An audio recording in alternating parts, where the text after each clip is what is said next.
you're looking at is the portion of the door. I have to take off the trim and then get into the track itself.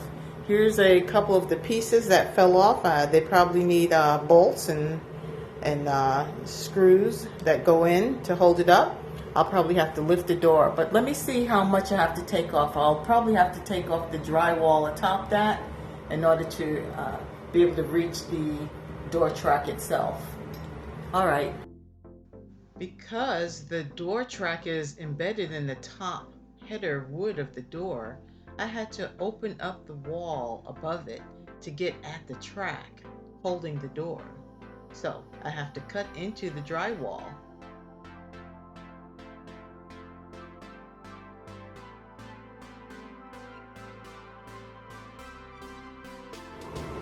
Okay, ladies, now we're ready. So we're gonna have to pull this off. And let me show you what we've got here going on. All right. There you have it.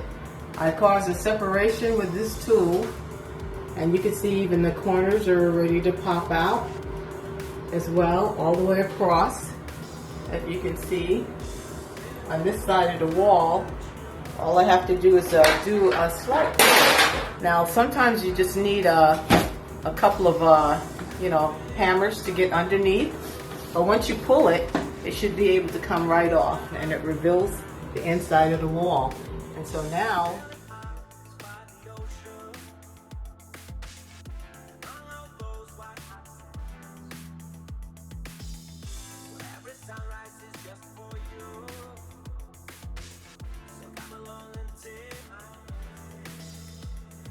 this track is screwed to the top header, wood header on the door, and it's too much damage to remove the track, and the door is not a lean onto track, so the wheels don't do that. So it's not a good idea to remove the door.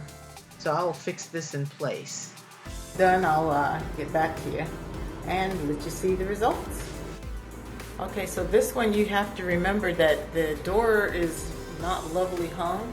This one is seated into the cup right now, and it's ready and it's on the track, but I have to cinch the end of this track since it came out of that track and put some kind of stoppage block in there, and I'll probably screw that in with steel screws to stop it from falling off the track again, because this is where now that we have the front plate off, now we're ready to try to assemble the door.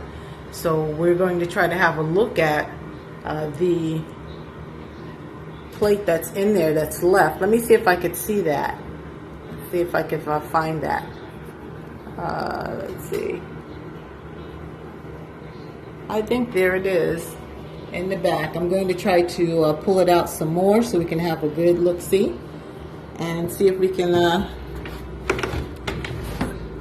mimic that. There's the other one.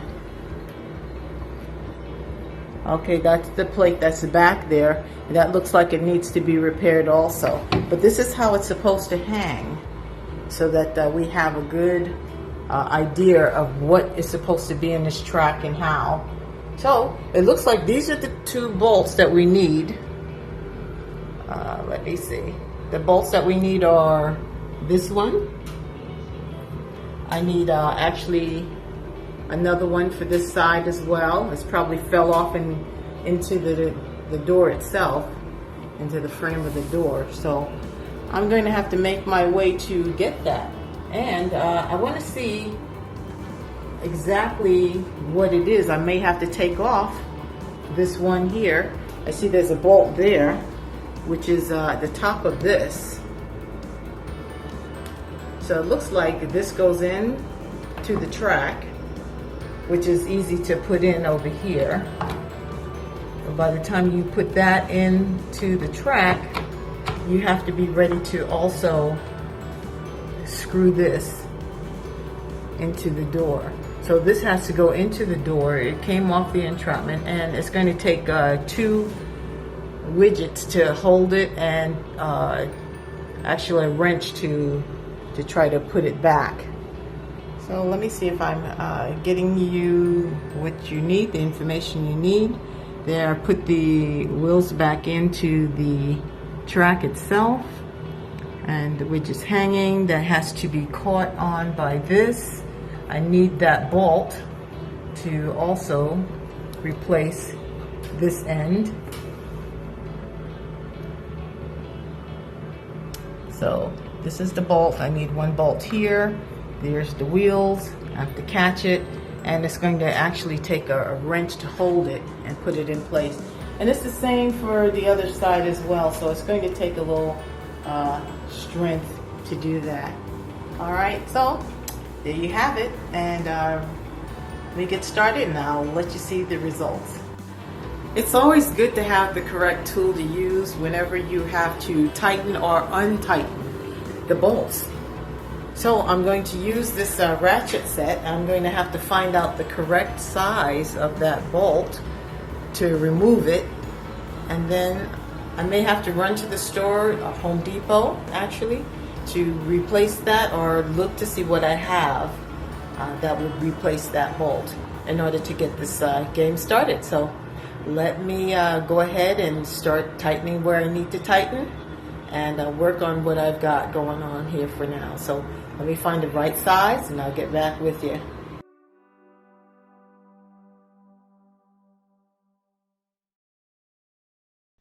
Well, there wasn't enough room to use the ratchet and socket. I found another tool to work at screwing that wheel carrier onto the door. It's regular pliers or channel lock pliers instead. Okay, sometimes these machine screws are lefty-loosies. They're not righty-tighties. So you have to remember that sometimes you have the lefty-tighty and the righty-loosey. This one is lefty, so I'm tightening it down.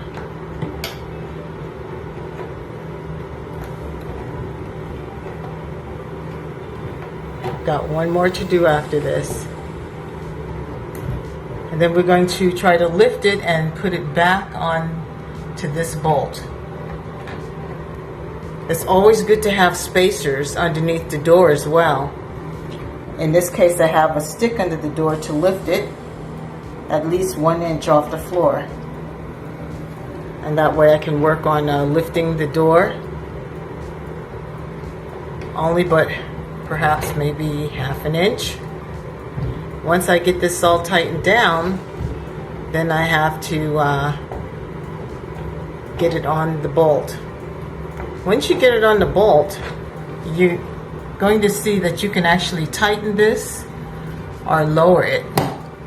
You can tighten it up if you want to, or you can lower it if you want to. But it's good to keep it, at a good moderate level. In this case, I'm going to match it with the other one in the back. Okay, that one is tightened down pretty much. It's tightened down so that it will not get loose again. So this side is done. And I just have the other side now to do. So, all right, when I'm done, I'll get back to you.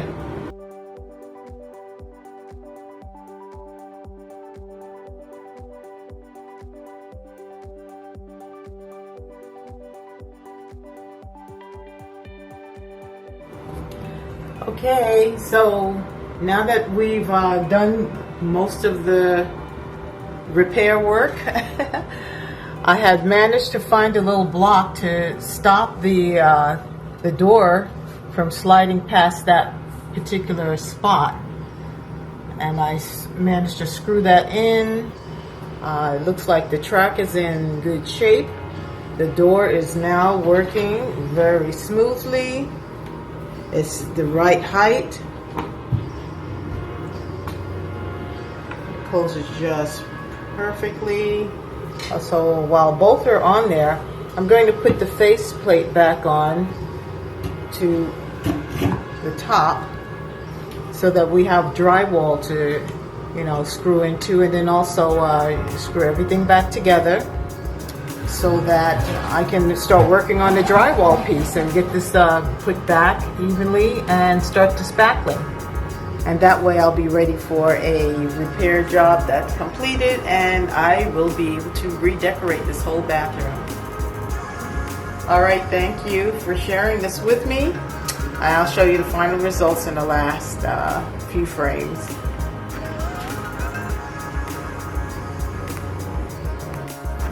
Well, here we are in the bathroom again. And now that the spackling has been done, you probably want to let that dry so that you can put the ridge on. You're going to have to sand it down, of course, and repaint, and then you can put the ridge back on, because that's what's covering the door jambs itself. So we have an easy close, and it's on there for good. And then afterward, this is dried and sanded down, it'll be smooth enough to go ahead and paint, and then I'll be able to put the door trim back on. Once the door trim is back on, then I can do the flooring and really give it a good clean. Probably put some enamel paint on. All right, so thank you for being here with the old-fashioned pocket door repair. I'm Belinda. Thank you.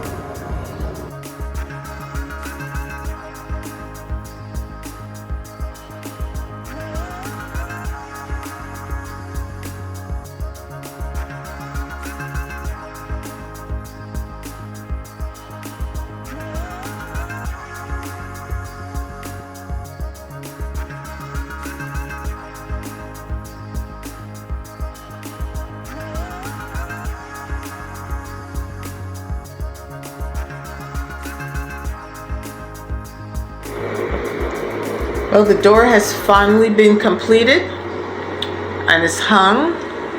Now you can see the drywall was put back and also sanded, so that we can also get a complete job on that. The trim was put back as well, and it's the right height for the floor in the bottom of the door. You can put a strip under there if you'd like, or a piece of rubber. And it's closable and it can lock. Everything still matches up good. We had to repaint the door and repaint where we took out the drywall. So there you have it.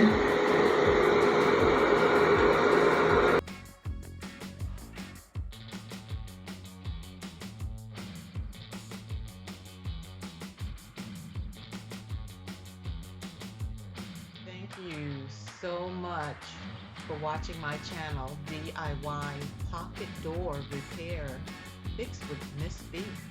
Please continue on to the next video on re-insulation of old homes or adding outlets.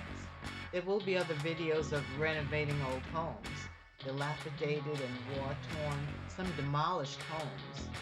It's smart to learn how to repair or update your own home. Contractors learn these things the same way. I'll see you on my next video. Until then, the next time, peace to you all.